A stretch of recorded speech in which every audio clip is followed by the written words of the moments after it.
उनमें ऐसी शक्ति का संचार हुआ कि वे अपने शारीरिक कष्टों से मुक्त हुए और सानंद इस कठिन यात्रा को कर पाए थे।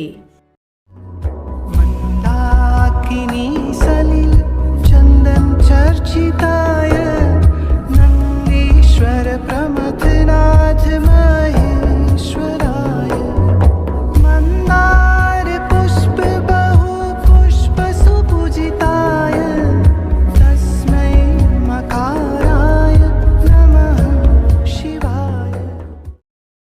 बनारस के श्री शंकर प्रसाद व्यास कैंची आश्रम में अपने कमरे में बैठे थे और वहाँ फलों की चर्चा हो रही थी।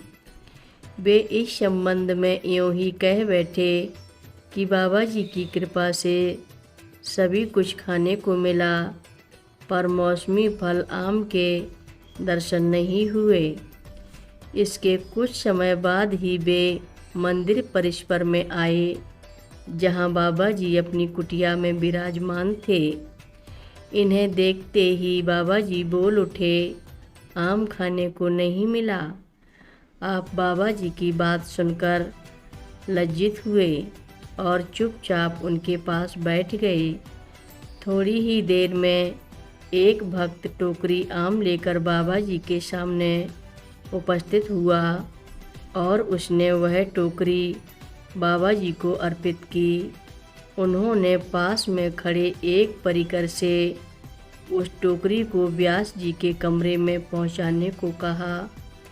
व्यास जी हाथ जोड़े विनम्र भाव से निवेदन करने लगे, बाबा जी, मैं अपने कमरे में आम की बात बिना मतलब कर रहा था।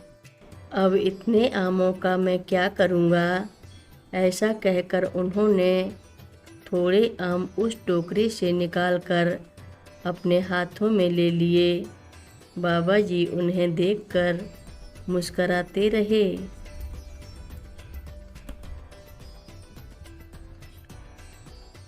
एक बार स्वर्गीय देवी प्रसाद पांडे जी लगभग 70 वर्ष के वृद्ध थे। शरीर उनका कमज़ोर हो गया था। बहुत दिनों से खांसी, कफ और ज्वर की आपको शिकायत थी। इस कारण आपका स्वास्थ्य बहुत गिर गया था।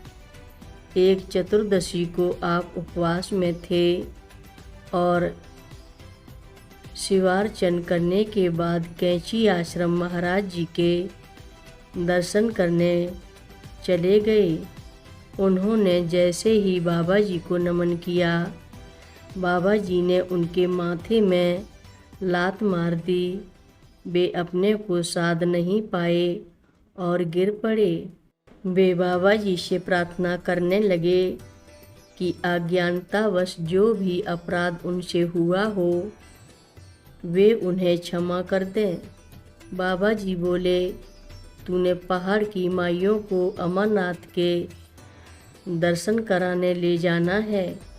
यद्यपि आप अपने स्वास्थ्य से लाचार थे, पर आपने बाबा जी की आज्ञा मान ली और 2 दिन बाद आपने माइयों के साथ अमरनाथ की कठिन यात्रा के लिए प्रस्थान किया। पहलगांव से आप नंगे पैर ही अपने इष्ट देव के धाम को चले और वहां जाकर आपने विधिवत रुद्राभिषेक किया। यह बाबा जी की एक लात का चमत्कार था कि उनमें ऐसी शक्ति का संचार हुआ कि वे अपने शारीरिक कष्टों से मुक्त हुए और सानंद इस कठिन यात्रा को कर पाए थे। हर रोज़ महाराज जी की कथाएं सुनने के लिए रक्षा सूत्र चैनल को सब्सक्राइब करें, शेयर करें और लाइक करें। घंटी बजाना ना भूलें।